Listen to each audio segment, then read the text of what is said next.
So, I wanted to talk today about negative emotions and the purpose and the lesson that they have to teach us, and why it's so critical that we pay attention to them instead of stuffing them down or trying to poo-poo them away.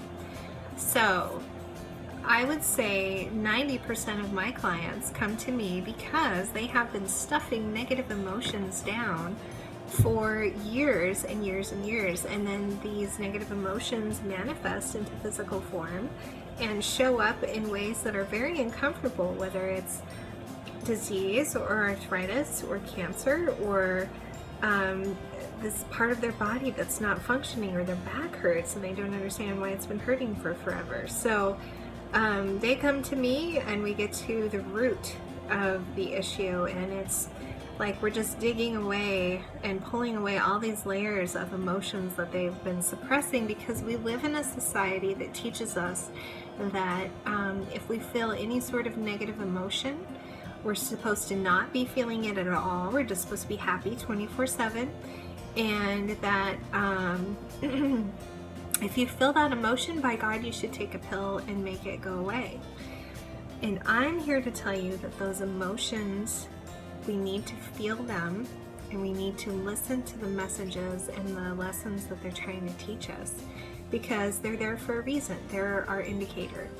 So all of our feelings and emotions tend to live in our sacral chakra and also our solar plexus. So there's this interweaving between those two. They're the two that are the closest together, the sacral and the solar plexus. And so it's easy to navigate between those two chakra centers very much so in all the different things that we're feeling. So when you feel anxiety, you tend to feel that in your stomach, and that will, you don't feel very empowered when you feel anxiety because you're worried. And so your power has been taken away. So those types of emotions tend to be felt into our stomach or our solar plexus, our power center. And our other emotions, we can feel anger. That tends to kind of be in our sacral chakra when we feel anger. So it kind of builds up. And if you keep it stuffed down too long, it's going to be this explosive volcano that happens. So we have to ask ourselves, anytime we feel what is deemed negative emotions, we have to ask ourselves, okay, why am I feeling this? And that is so very critical. So if you're feeling sadness, ask yourself why and process it. We are so busy going through life that we don't give ourselves time to be mindful of who we are, how we're feeling, what our day is like.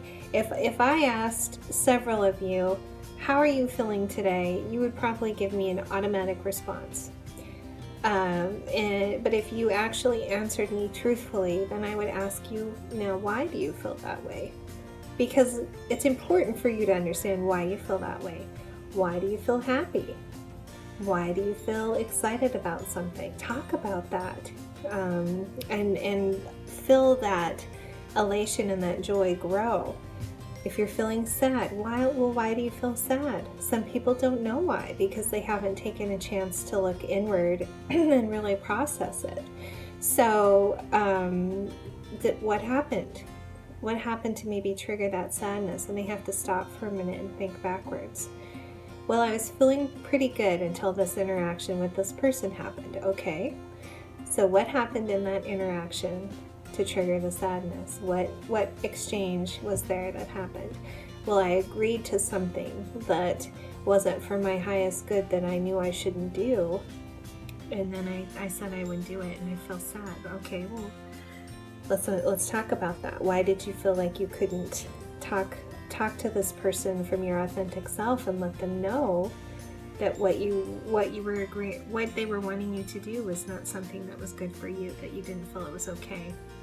And then that comes back to significance. Do you feel like what you think and feel matters, or that you are important enough to say no or to say yes to certain things? There's many times that we don't say yes to wonderful opportunities because we don't feel that we're worthy of those. And there's many times that we don't say no because we feel like we don't deserve better. So this is why it's so very important to stop and have retrospective and go inward and look and understand what these emotions are teaching you and why you're having them. Don't just take a pill to make the feeling go away. I know it's uncomfortable. It is so uncomfortable. I've been going through this process, this last moon phase from the full moon. Boy, that full moon hit me like, I don't know what, like a box of rocks or something. And I have just been processing all of these different types of emotions. I've been processing extreme sadness, extreme grief, extreme anger, not really towards anybody else, but towards myself about why do I keep repeating certain patterns? So everybody goes through these types of processes, and what it is you are outgrowing all these old ideals. You've been wearing these ideals like a shell, and so you were inside this egg and the shell is all these ideals and this box that you've kind of put yourself in. And then pretty soon you start to have an awareness or an awakening, and you have to get out of these ideals. They no longer serve you. They don't match your vibration anymore. So, but most of us don't realize that until it starts to feel extremely uncomfortable.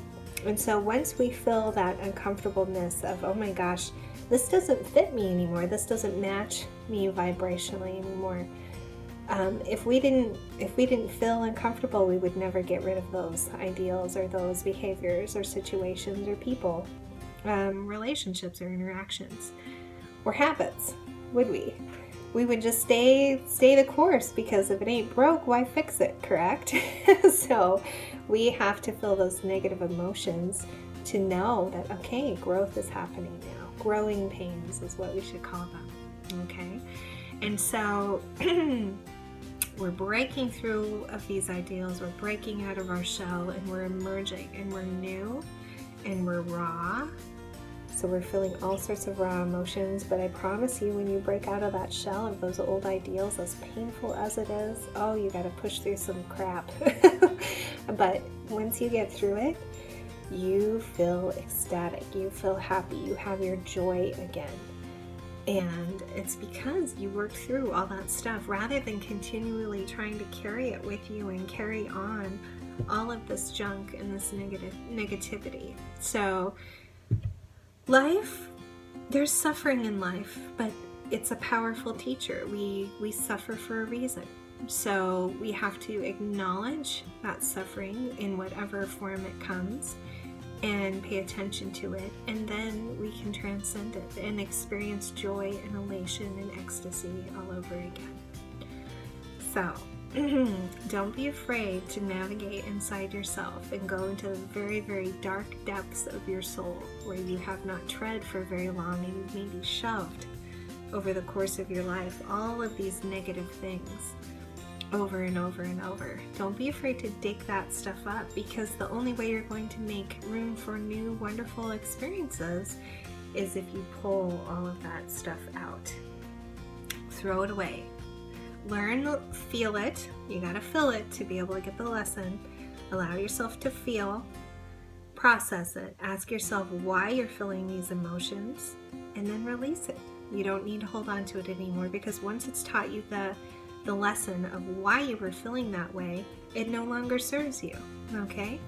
So you're releasing it, you're embracing this new vibration that you feel. And now some people, I will just say this quickly, some people, change is scary. So they may be miserable, but they know what that misery feels like. And to feel happy, oh my God, that just scares them to death. So they choose to be in this pattern of negative thinking, and so they stay stuck. But that's not what you want. You want to feel the emotion, process it, release it, and then come back into your joy, because feeling your joy, feeling all those wonderful, powerful emotions, that is all about the law of attraction. That brings to you more of what it is that you want, so you can continually live in a state of joy. but you got to process and understand all those negative things first. Just don't get stuck there. That's the important part. So my name is Danae Anceso. I loved having this talk with you. I'm kind of glad that Facebook was messing up. I couldn't do Facebook Live because this allows me to do this video and post it, and so more people can see it. But yeah, my name is Danae Anceso. You can visit my website at danaeanceso.com, and I will have a link on my YouTube for that. And if you feel like you're stuck and you can't get that energy to move, that's where I come in, and I help by being a conduit of divine energy and help you learn how to heal yourself, and we can get that stuff moved out, because you don't need to carry it around. It doesn't serve you anymore. You are a powerful creator, a wonderful being that is meant to feel joy and live life to its fullest, and that's just what I'm here to help you do. So have a great day. Thanks for letting me talk to you.